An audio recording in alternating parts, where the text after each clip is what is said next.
Assalamualaikum warahmatullahi wabarakatuh. Waalaikumsalam warahmatullahi wabarakatuh. Selamat malam. Salam sejahtera bagi kita semua. Saya perkenalkan ya, saya Dr. Muhammad Ali Adnan, SH, MH, MKN, pengampu dalam mata kuliah praktek hukum perdata. Di sini saya menjelaskan tentang bagaimana pembuatan surat kuasa. Ya kan, surat kuasa adalah pembuatan surat kuasa khusus dalam praktek hukum perdata. Di mana di sini kita melihat bahwa kuasa dalam hukum perdata adalah definisi kuasa.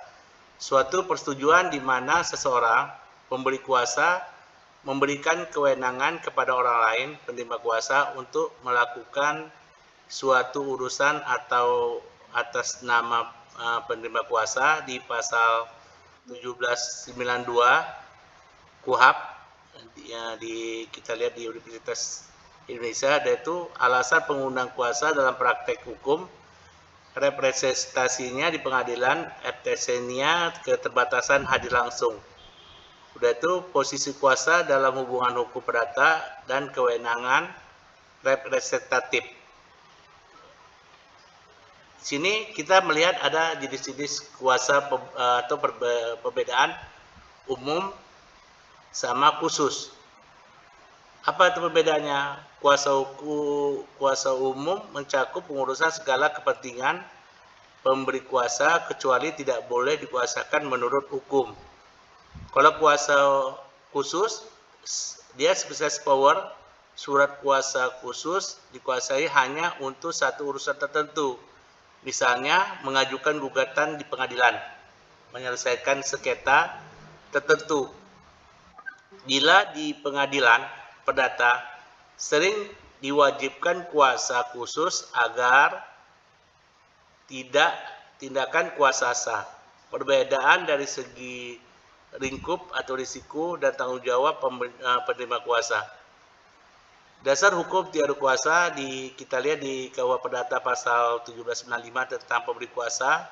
Udah tuh tinjauan hukum acara perdata HIR atau di RBG peraturan Mahkamah Agung atau SEMA mengenai surat kuasa khusus dalam perkara perdata. Di sini kita lihat ada teori legal dari hukum perwakilan, prinsip bahwa tindakan penerima kuasa langsung dianggap tindakan pemberi kuasa asalkan dalam batas kuasa.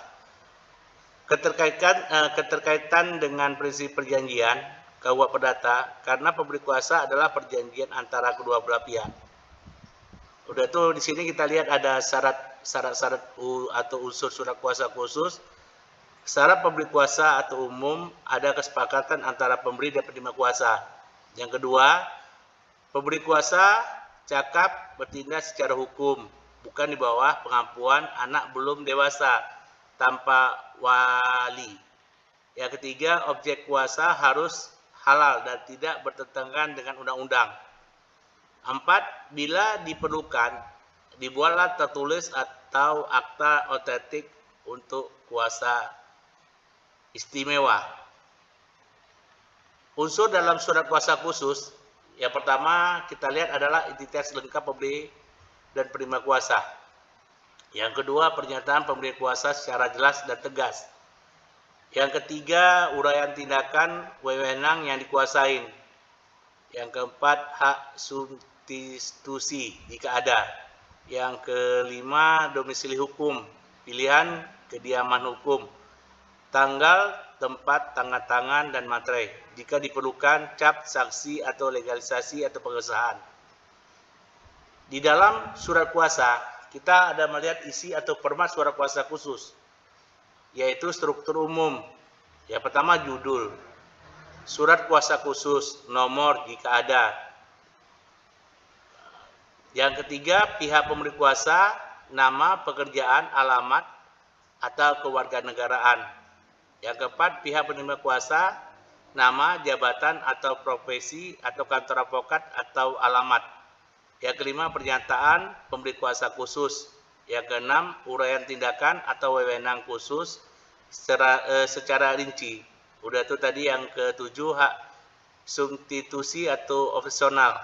Yang ke-8, domisili hukum. Yang ke-9, konsulat penutup, tanda tangan, materai, saksi jika diperlukan. Apabila di sini kita melihat ada contoh para kuasa yang sering dipakai dalam praktek perdata, pengajuan gugatan, pembuktian, banding, atau kasasi. Contoh isi kuasa, di sini kita lihat ada untuk dan atas nama pemberi kuasa, mengajukan gugatan, menjawab, menghadiri persidangan, menandatangani seluruh surat-surat permohonan atau pemeriksaan bukti, saksi, dan atau melakukan upaya hukum atau banding atau kasasi. Udah itu di sini kita mengapain proses pelaksanaan hak substitusi. Yang pertama itu setelah dibuat, surat kuasa diserahkan kepada penerima kuasa. Yang kedua, penerima kuasa bertindak atas batas kuasa yang diberikan. Apabila kita memberikan penerima kuasa, harus kita batasin kapan kuasa itu akan berakhir. Udah itu yang ketiga, hak substitusi. Apabila penerima kuasa diperbolehkan menunjuk kuasa lain atau pengganti. Kenapa di sini harus ada pengganti? Karena apabila penerima kuasa itu ingkar janji atau meninggal dunia, jadi kita harus ada menunjukkan kuasa lain pengganti secara sebagian atau seluruhnya. Asalkan kuasa itu diperbolehkan dalam surat kuasa. Banyak kita lihat di praktek surat kuasa khusus menyertakan hak substitusi. Yang keempat itu tanggung jawab penerima kuasa bertindak dan itikat baik dalam batas kuasa, bertanggung jawab terhadap pemberi kuasa. Udah itu kita tadi sudah saya Bapak bilangin bahwa kita di kuasa itu harus ada berakhirnya kuasa atau kita harus ada penerima kuasa. Nah, mungkin kuasa itu kita berikan kepada orang itu seumur hidup, nggak boleh, ya kan? Jadi di sini kita lihat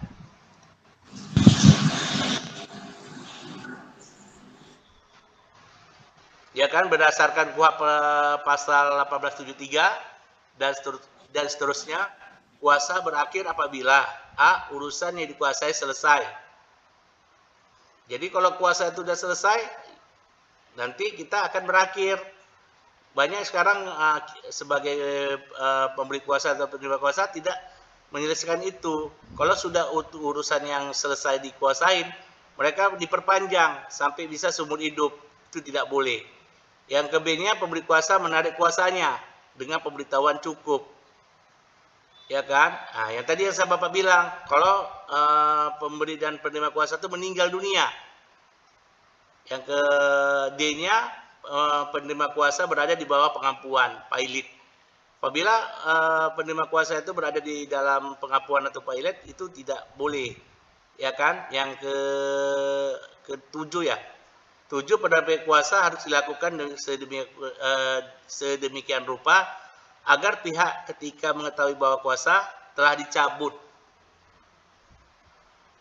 Sudah tahu dicabut. Yang ke-8, risiko surat kuasa yang sudah dipakai sebelum pencabutan apabila tindakan sudah dilakukan sebelum penarikan diketahui. Apa hambatan dan kesalahan umum dalam surat kuasa di sini?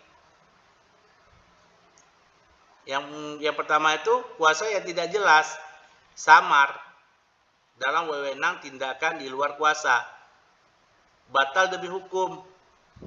Karena di kuasa itu ya tahap aja dibuat, apa yang kita mintain, mereka asal membuatnya surat kuasa itu. Misalnya kita mengapain luar prestasi, tapi kita bikin cerai, kan nggak boleh di situ. Udah itu tidak mencantumkan domisili hukum. Kuasa mungkin tidak dapat digunakan di pengadilan. Yang ketiga, tidak ada hak substitusi bila diperlukan. Yang keempat, tanda tangan materi yang tidak sah atau kurang. Yang kelima, tidak melakukan pemberitahuan penarikan kuasa dengan membandai jika dicabut. Yang keenam, penerima kuasa bertindak di luar batas kuasa tanggung jawab kepada pemberi kuasa. Kesimpulan di sini, surat kuasa merupakan dokumen hukum penting yang memberi wewenang kepada seseorang, yaitu biasanya advokat, untuk mewakili pihak lain dalam suatu urusan hukum tertentu, terutama dalam perkara perdata di pengadilan.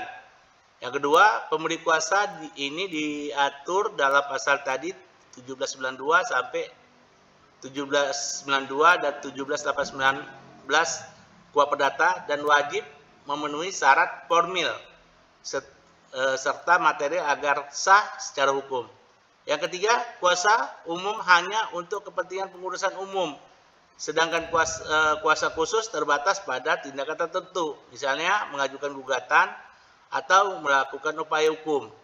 Yang keempat, unsur penting dalam surat kuasa khususnya meliputi yang tadi lengkapi identitas pemberi dan penerima kuasa. Yang keduanya, pernyataan kuasa secara tegas dan jelas. Yang ketiga tadi, wewenang yang diberikan terperinci, domisili hukum dan tanda tangan bermaterai. Yang kelima, kuasa dapat berakhir karena urusan selesai, dicabut, atau salah satu pihak meninggal dunia atau pailit. Yang keenam, dalam praktek hukum, kesalahan kecil seperti tidak mencantumkan domisili hukum, tanda tangan tidak sah, atau tidak jelas wewenang dalam membuat surat kuasa menjadi tidak berlaku di pengadilan. Yang ketujuh, oleh karena itu setiap calon praktisi hukum perlu memahami dengan cermat struktur, isi serta konstitusinya hukum dari surat kuasa khusus agar tidak terjadi kesalahan administratif maupun substantif. Terima kasih. Di sini di sesi pertama kita tentang surat kuasa ya. Bapak banyak melihat di surat kuasa itu banyak yang belum bisa memahami di sini. Apabila ada pertanyaan di dalam sesi pertama ini, boleh kita tanyain karena di dalam pertanyaannya, di tugas kita di dalam kita ditanya di sini. Kita buka dulu ya di dalam topiknya ya. Topik 1 ya. Di sini ada uang prestasi dalam perjanjian jual beli tanah antara Tuan Andi dan Tuan Budi. Fakta kasusnya pada tanggal 15 Januari 2023 Tuan Andi penggugat dan Tuan Budi tergugat menandatangani perjanjian jual beli sebidang tanah seluas 1000 meter persegi yang terletak di Kecamatan Cisarua, Bandung. Dalam perjanjian tersebut disepakati bahwa harga tanah adalah sebesar 1 miliar. Pembayaran dilakukan dalam 2 tahap. Tahap pertama, uang muka sebesar 300 juta dibayar pada saat penandatanganan. Tahap kedua sebesar 700 juta setelah 3 bulan setelah penandatanganan. Setelah pembayaran lunas, Tuan Andi akan menyerahkan sertifikat dalam memproses balik nama ke atas nama Tuan Budi. Namun, hingga 6 bulan setelah perjanjian, Tuan Budi tidak melunasi pembayaran sebagaimana disepakatin. Tuan Andi tidak mengirimkan 2 kali surat teguran somasi, tetapi tidak diindahkan. Nah, Tuan Andi beralasan bahwa ia belum mendapatkan pinjaman dari bank dan meminta waktu tambahan. Namun Tuan Andi merasa dirugikan karena tanah tersebut sudah tidak bisa dijual kepada pihak lain dan mengalami kerugian. Di sini pertanyaan, buatlah surat kuasa khusus penggugat. Bagaimana surat kuasa khususnya? Bapak kemarin banyak yang melihat di sini ada surat kuasa di sesi 1 ya. Siapa namanya nih? Bentar, Bapak. Ada pertanyaan di sini? Di sesi 1.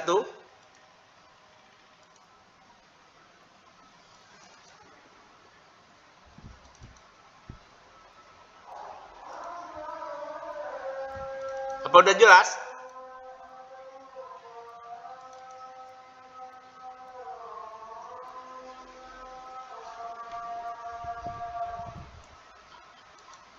Ada pertanyaan?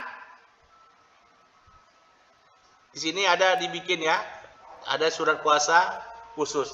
Di mana surat kuasa khusus itu, kalau misalnya dia khusus pengacara, dia harus ada kop surat di atas. Apabila dia umum, ya nggak usah kita bikin surat kuasa khusus di atas, nggak ada itu. Jadi di sini kan ada siapa nih? Surat kuasa khusus, dibikin nomornya. Saya yang bertanda tangan di bawah ini, namanya si Andi tadi, keluarga Indonesia, pekerjaan, identitasnya, alamat, dia harus ada nicknya, ya kan, nicknya. Tetapi di sini nggak ada nicknya. Nama, alamat, keluarga, pekerjaan, dan apa selanjutnya disebut pemilik kuasa. Dengan ini memberikan kuasa kepada yang tadi Alexandra SA, pekerjaan advokat. Di sini harus sendiri-sendiri di sini.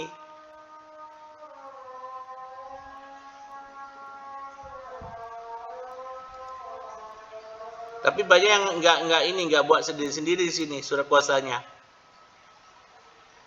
Di sini selanjutnya diberi penerima kuasa khususnya taruh di tengah. Untuk di atas nama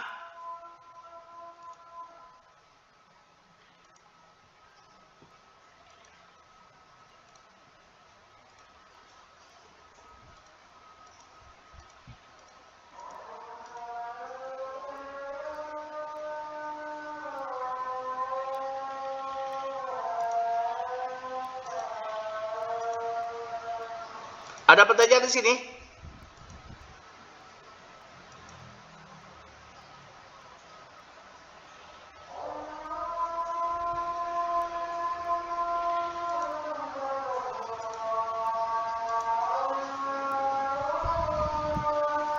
Jadi khusus itu taruh di tengah untuk di atas nama pemberi kuasa menghadapi dan bertindak di muka Pengadilan Negeri Bogor.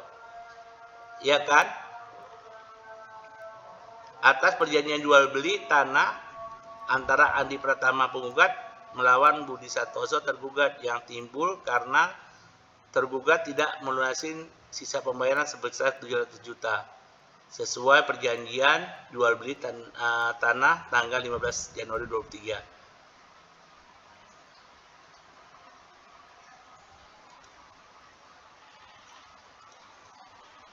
Jadi harus kita ikuti di sini tata cara pembuatan surat kuasanya. Apalagi di surat kuasa itu kita ada tip tambahan juga ya di sini. Gunakanlah kertas A4 atau F4 simpan salinan untuk arsip pribadi. Untuk unsur pengadilan surat diserahkan bersama surat gugatan apabila dia mengadakan surat gugatan.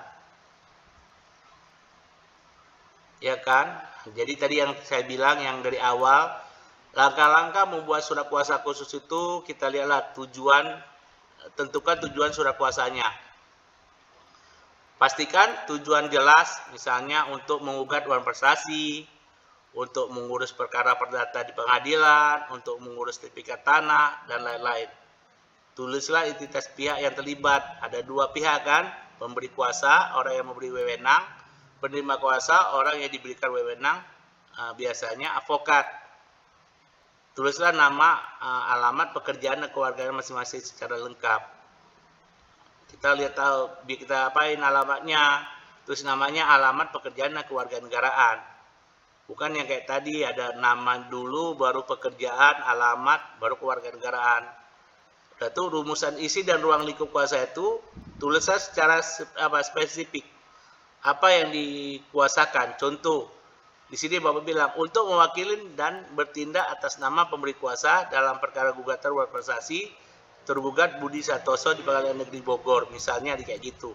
Kalau kita mengadakan surat gugatan, ya, itu yang keempat, tambahkan hak-hak tambahan operasionalnya, misalnya hak substitusi boleh melimpahkan kuasa ke orang lain.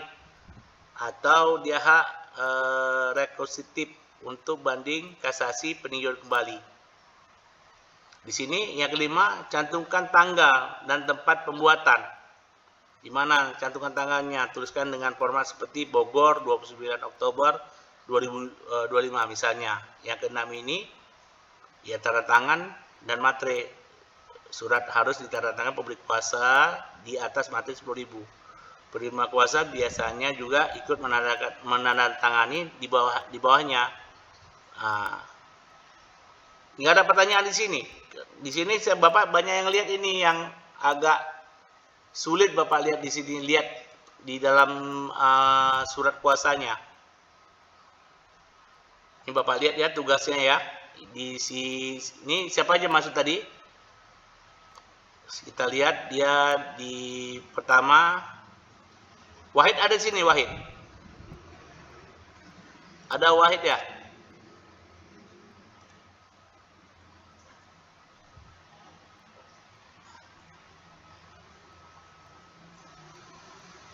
Gak ada pertanyaan ini. Di sini si Wahid hanya dibikinnya jawaban.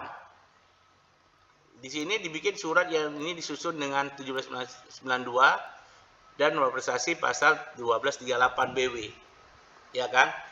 Di sini surat kuasa khusus, taruh di tengah, yang bertanda tangan di bawah ini. Tadi yang Bapak bilang tadi, bahwa ada kertasnya, ada ampatnya. Jangan kita buat suratnya yang nggak rapi gitu. Ya kan? Ini kan untuk pengadilan.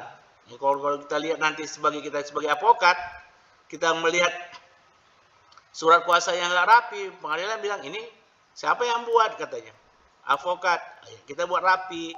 Banyak yang saya lihat di sini membuat surat kuasa itu yang nggak tak rapi, ya tak jelas tujuannya siapa. Gitu. Memang nggak ada pertanyaan lagi sini.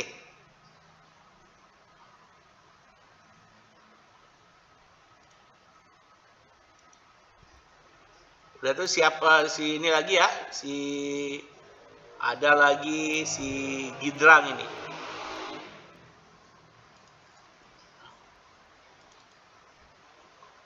Nih yang pertama tadi saya bilang harus ada kop suratnya di sini. Ini ada kop suratnya. Ini ada betulnya. Tapi di sini kita buat bertindak atas secara bersama maupun sendiri-sendiri. Dibuat namanya, alamatnya berapa, nomor kartunya berapa, si Petrus ini. Nah, ini yang si Rai Esa ini yang saya lihat ini agak tahu rapi, Bapak lihat. Ya kan? Ya di sini saya bertanda tangan di bawah ini. Para advokat dan konsultan hukum pada kantor hukum Rai Esa yang beralamat ya, perumahan ini Bogor CP. CP dia apa? Nomor HP. Ini. Dia harus ada nomor advokatnya khusus di tengah. Bertindak utuh dan atas nama serta sah mewakili kepentingan pemberi kuasa dalam memperjuangkan. Kalau dalam memperjuangkan, mana ada memperjuangkan dia meminta hak dia supaya uang yang dia apain balik kepada dia. Kalau tidak, uang itu akan minta sama dia lagi atau dilipat gandakan selama dia udah janji 3 bulan, tapi 6 bulan. Dan untuk itu pemberi kuasa berhak untuk mendampingi atau mewakili pemberi kuasa menghadap dan menghadiri semua agenda dan acara sesuai hukum acara. Inilah hukum acara ini. Ini nggak usah kita buat di pemerintahan. Ya udah, ini udah seksi 1 ini. Apa ada pertanyaan lagi nih?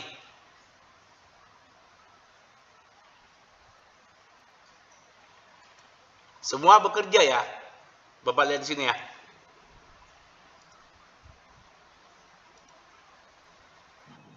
Siap, Bapak. Untuk sementara ini masih jelas. Ada pertanyaan nggak, Pak Gopar di sesi 1 nih? Sementara masih jelas, Bapak. Jelas? Ya, masih jelas, Bapak. Ya. Si Wahid? Ada pertanyaan nggak nih Wahid Maulidi? Karena kita di sini di kelas 30 orang, ya kan? Jadi intinya ini bahwa surat kuasa itu harus rapi, ya kan? Jangan dia bercelepotan nanti. Kita mau ngapain ke pengadilan? Tapi ini nampaknya 1 jam aja nampaknya nih ya. Ardi, ada pertanyaan Ardi?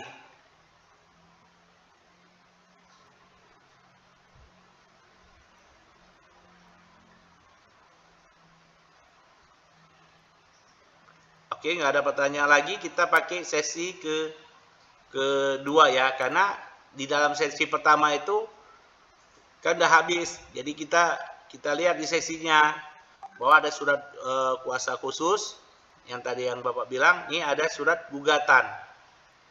Kita lihat soalnya apa yang diminta, baru kita buat. Apabila nanti kliennya datang ke kantor kita tanya ada masalah apa yang mau kita hadapi nanti ke depannya, ya kan?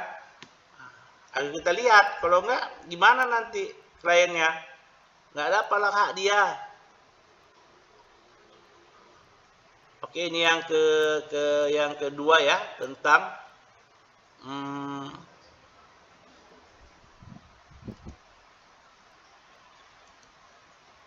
sesi keduanya tentang apa ya? Tentang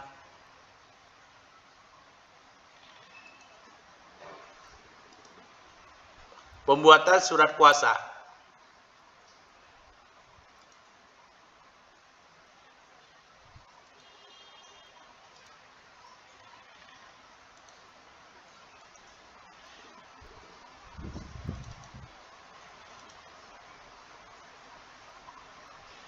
Oke, ini yang kedua. Kita lihat ada tentang pembuatan surat gugatan dalam praktek hukum.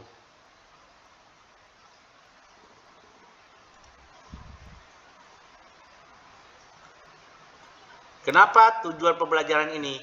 Yang dari pertama dari surat kuasa khusus. Sekarang kita apabila kita sudah mempunyai surat kuasa khusus dengan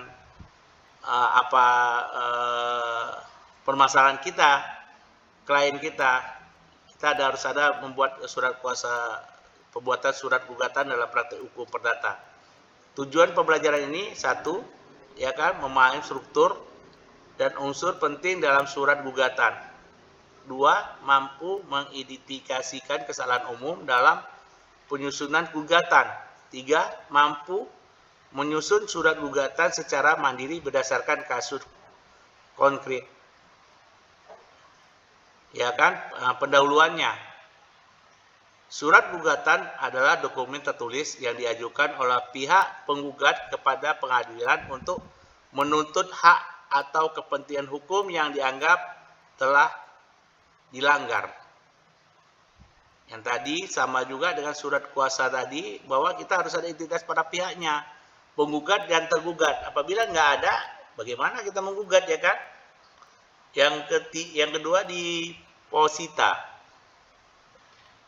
adalah podamitum pentendi atau dasar fakta dan hukum. Dan itu yang ketiga petitum, tuntutan atau permohonan yang diajukan.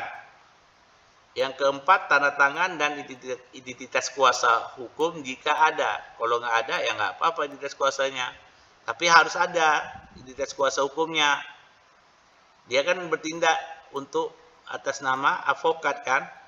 Kalau misalnya kalau mau sendiri silakan. Ya kan, tapi pengadilan banyak sekarang melalui lawyer. Ini dia. Hubungan posesta dan petitum. Hubungannya adalah posesta berisi uraian, fakta dan dasar hukum yang mendukung tuntutan.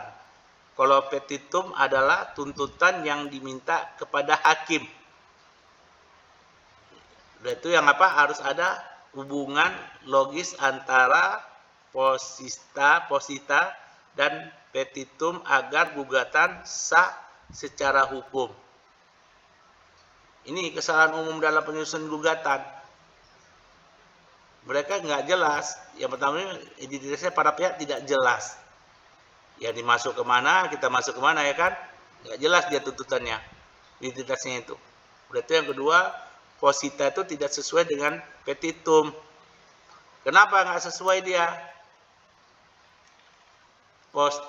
Posita nama tidak sesuai dengan petitumnya.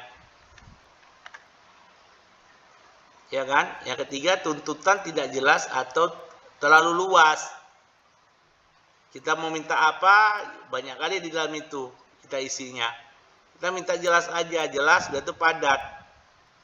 Dan itu yang hakim yang kita tuntut tuh tahu apa yang minta kita tuntut, hak kita. Misalnya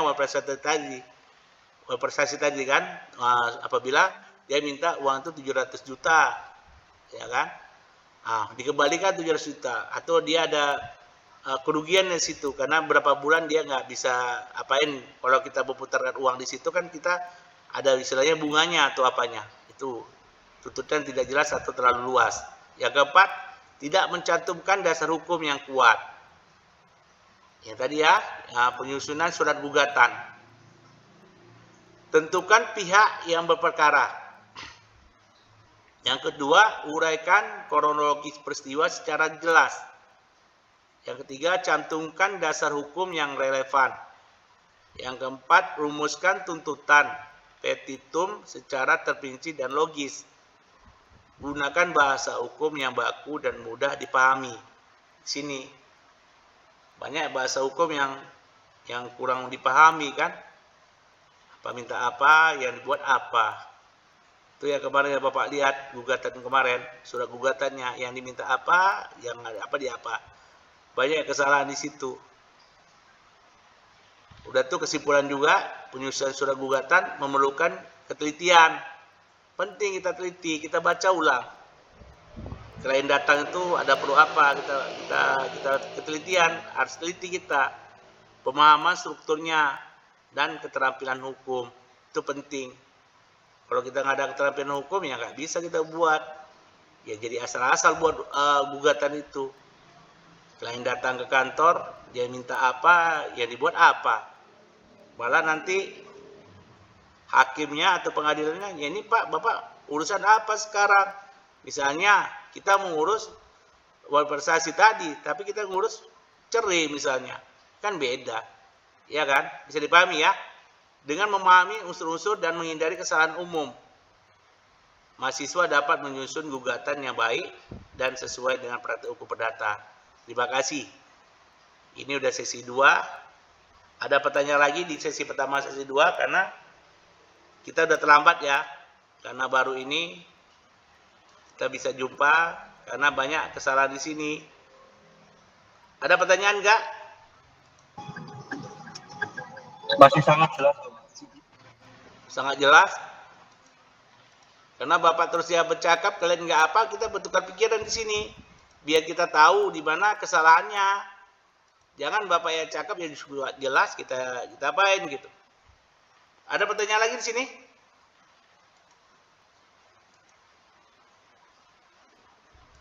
Enggak ada pertanyaan?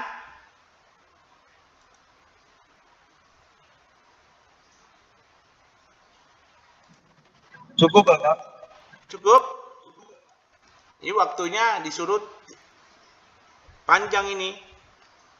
Karena bahasnya sudah apa? Ya tadi ya. Kita apain dengan tadi posita tidak sesuai dengan petitum. Apa itu posita tidak sesuai dengan petitum?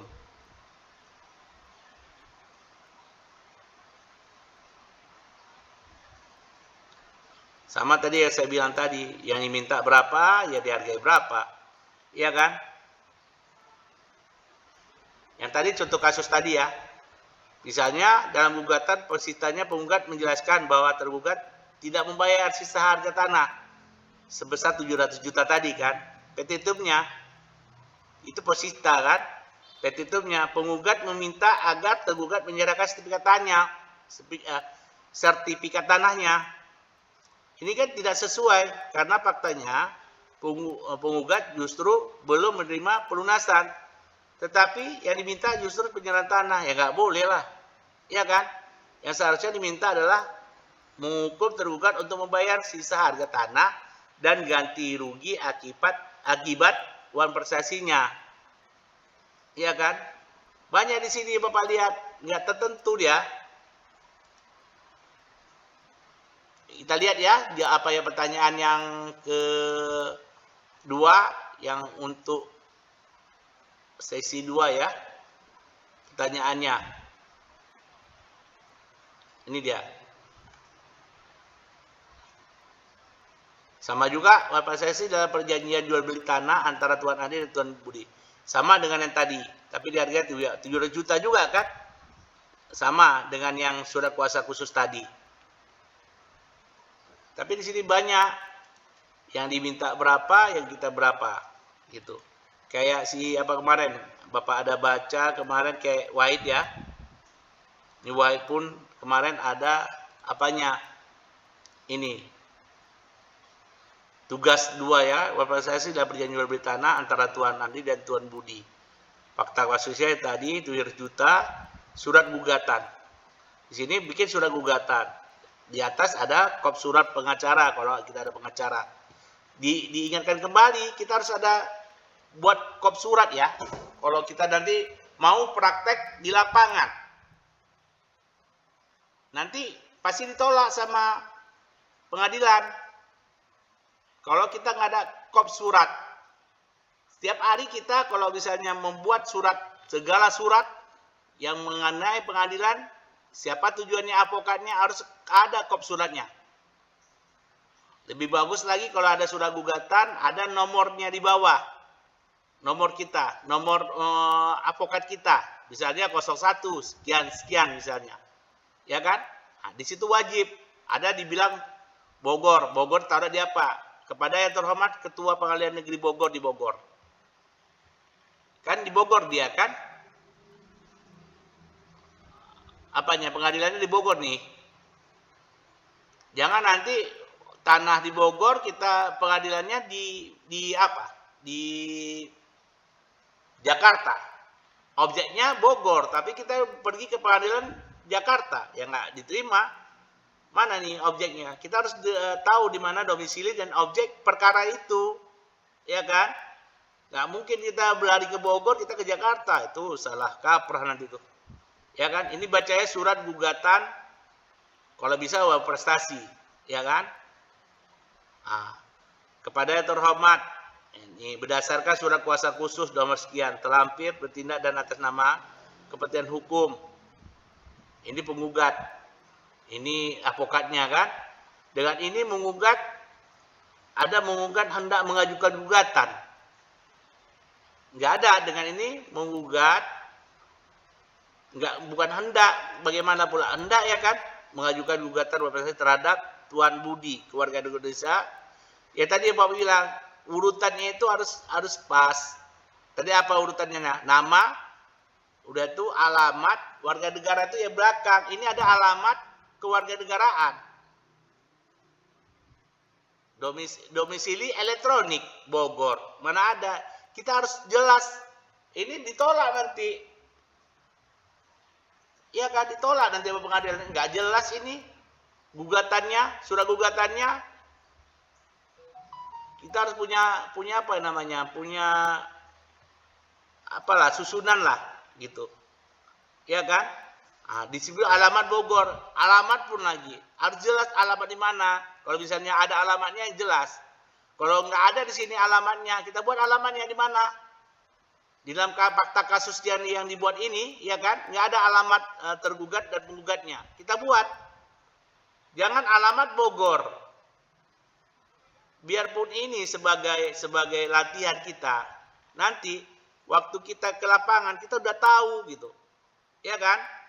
Jangan kita nanti yang Bapak bilang tadi di awal, ya asal aja kita buat. Ini lagi dalam posita bahwa pada tanggal 15 Januari penggugat dan tergugat telah menandatangani perjanjian jual beli kan. Selanjutnya disebut perjanjian sebagai terlampir. Bahwa dalam perjanjian tersebut disepakati harga tanah sekian, 300 juta kan. Ini ngapain lagi kita tanyakan lagi? Dia minta berapa ganti rugi dia? Nah, di sini buat pula bahwa sesuai dengan pasal berapa dengan perjanjian, ini titik-titik. Setelah pembayaran lunas, penggugat berkewajiban menyerahkan sertifikat tanah dan memproses balik nama ke atas nama tergugat. Dia pasti bisa nanti kita ditolak sama pengadilan. Nggak jelas dia mau kemana ini, ya kan? Dan seterusnya ini Bapak lihat, bagi tergugat tidak memenuhi kewajiban untuk membayar sisa harga tanah. Ya memang dia nggak mau sisa tanah mau dibayarnya. Kalau nggak, ngapa kita gugat dia? Kalau nggak mau dia apain? Ya kan? Nah, bahwa penggugat telah mengirimkan 2 kali. Apabila, ini kan ada di bilangnya, bahwa penggugat telah mengirimkan 2 kali surat teguran somasi. Itu harus dilampirkan kalau misalnya ada somasi. Kalau nggak ada somasi gimana? Bapak baca ini kemarin. Nah, bahwa akibat kelalaian tergugat, penggugat mengalami kerugian sebesar materinya 700. Kita minta apa mereka yang kita mintain? Dalam petitumnya kan? Ini kerugian imaterial merupakan, nah, kalau bisa kita bilang berapa kerugian imaterial kita. Misalnya 1M misalnya, kita bilang aja di sini, di dalam surat gugatan ini. Ya kan? Bahwa dengan demikian tergugat telah melakukan representasi terhadap perjanjian ini yang telah disepakati. Nah, ini apalagi dalam petitumnya, berdasarkan hal-hal tersebut di atas, penggugat mohon kepada Ketua Pengadilan Negeri Bogor yang terhormat untuk memeriksa dan mengadilin. Ini lagi nggak ada berdasarkan ini. Ya, menerima dan mengabulkan gugatan, bisa menyatakan tergugat telah melakukan representasi terhadap penjual beli tanggal 15 udah ya menghukum tergugat untuk membayar sisa harga tanah. Ngapain dia menghukum tergugat membayar harga tanah sementara dia sudah janji berapa bulan kemarin fakta kasusnya berapa?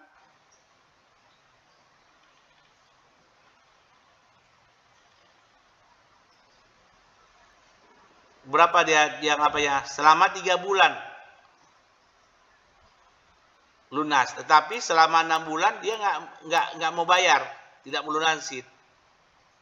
Tapi di sini dibilangnya bahwa kelalaian ini sebesar 700 sejak tanggal 15 Januari. Kerugian materinya yang Bapak bilang tadi, petitumnya tadi, menghukum tergugat membayar ganti rugi kepada penggugat yang terdiri dari ganti rugi jumlah kerugiannya. Disebutkan ganti rugi material seberapa. Menyatakan sah dan berharga sita jaminan. Ini apa nih? Kosir fatir headlight terhadap objek sita jaminan jika ada. Menghukum tergugat untuk membayar seluruh biaya timbul. Nah, ini di sini ada bilang lampiran surat kuasa khusus, ya kan? Fotokopi perjanjian sama surat teguran tadi ada rupanya di nomor 3, fotokopi surat teguran. Itu harus dilampirkan bukti-bukti lain yang relevan. Di situ ada pertanyaan lagi di sini. Kita santai aja.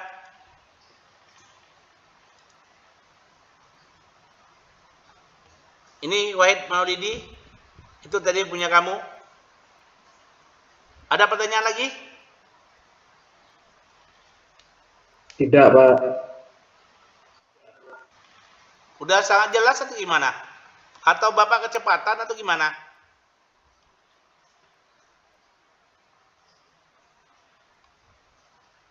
Jadi banyak di sini yang nggak mau kerjain tugasnya. Sayang kalian nanti, ya kan?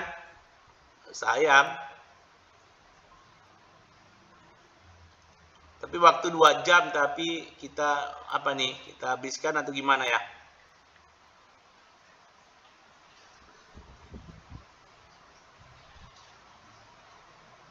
Tiga 13 menit lagi. Apa kita lanjut atau gimana? Apa yang mau ditanyain? Nggak ada, semua jelas nampaknya ya. Ardi?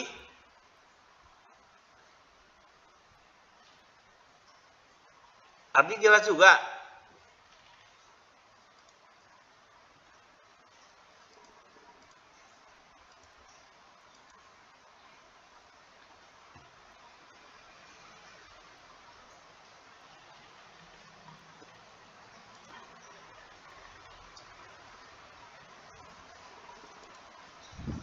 Tadi ada di sini Bapak apanya itu ada tentang apa ya?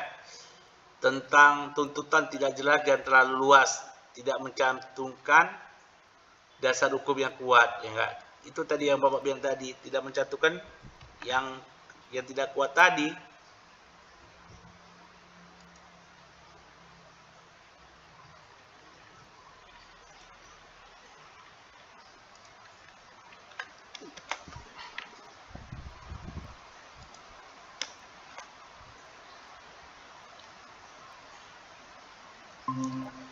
Oke, kalau nggak ada pertanyaan lagi, kita akhiri aja. Atau gimana?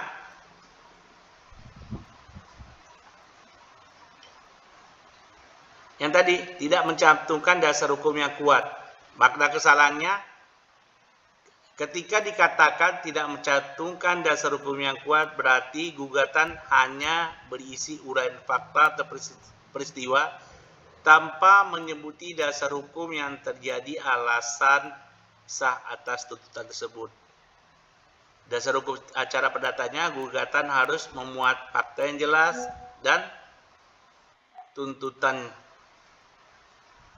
runtuhan ya, runtut atau posita fakta dan dasar hukum yang mendukung posita yuridis. Tanpa dasar hukum, gugatan bisa dianggap lemah atau bahkan kabur. Yang tadi, contoh dasar hukum yang relevan itu kasus Andri PS Budi. Kasusnya malversasi dalam perjanjian jual beli tanah. Dia berdasarkan pentingnya yang dijadikan dasar hukum ada pasal 1234 KUH Perdata. Ya, tiap-tiap perikatan adalah untuk memberikan sesuatu, untuk membuat sesuatu, atau untuk tidak berbuat sesuatu. Menunjukkan bahwa perjanjian jual beli menciptakan perikatan hukum antara kedua belah pihak. Karena mereka kan perikatan hukumnya antara kedua belah pihak. Si Andinya yang ingkar dengan itu. Atau dia tak punya duit atau gimana kita nggak tahu kan? Ya, itu dia. Dan itu pasal 1320 KUH Perdata menuntut syarat sah perjanjian yaitu sepakat mereka untuk mengikatkan dirinya, kecakapan untuk membuat perjanjian, suatu hal yang tertentu, suatu sebab yang halal yang tadi. Nah, jadi di sini banyak pasal, ada pasal 1338 ayat 1 KUH Perdata.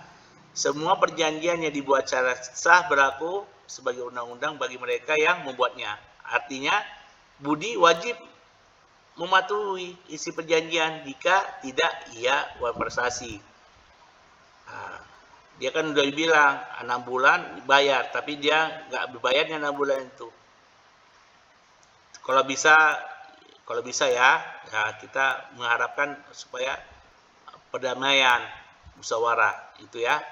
Di pasal 1243-nya KUH Perdata, penggantian biaya, kerugian, dan bunga karena tidak dipenuhi suatu perikatan baru mulai diwajibkan apabila debitur setelah dinyatakan lalai tetap melakukan perikatannya.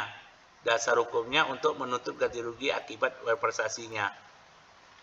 Ya kan? Nah, di situ contoh penerapan dalam gugatan itu bagi peserta yuridis bisa ditulis seperti ini, ya kan? Harus kita tulis bahwa berdasarkan pasal 1320 KUH Perdata, perjanjian jual beli tanah yang dibuat antara penggugat dan tergugat tanggal 15 Januari 2023 adalah sah dan mengikat kedua belah pihak. Bahwa sesuai pasal 1338 KUH Perdata, kita buat di situ perjanjian tersebut berlaku sebagai undang-undang bagi mereka yang membuatnya, sehingga tergugat wajib melunasinya.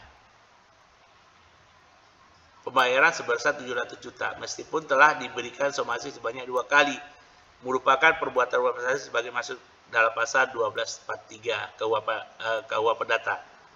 Jadi di sini kesimpulannya, agar gugatan tidak lemah secara hukum, pastikan setiap fakta posita dihubungkan dengan pasal KUH Perdata yang relevan, wajib. Karena di situ kita bicara pasal berapa dia dikenain. Yang tidak ada kewajiban dia, penggugat dan tergugatnya harus kita jelaskan tentang petitusnya, tuntutannya merupakan konsekuensinya, logis dan dasar hukum tersebut, serta nomor dan bunyi pasal dengan jelas, tidak cukup hanya menyebut menurut hukum perdata, ya bisa, ya, gitu ya. Gak ada pertanyaan, karena Bapak sudah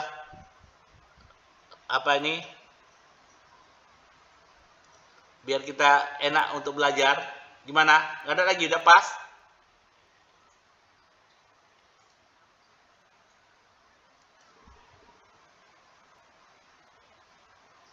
Gopar, gimana? Masih kerja? Masih kerja Bapak.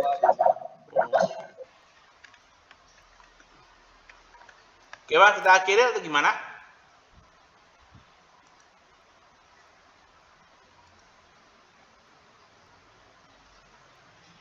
Karena panggilan ini akan berakhir.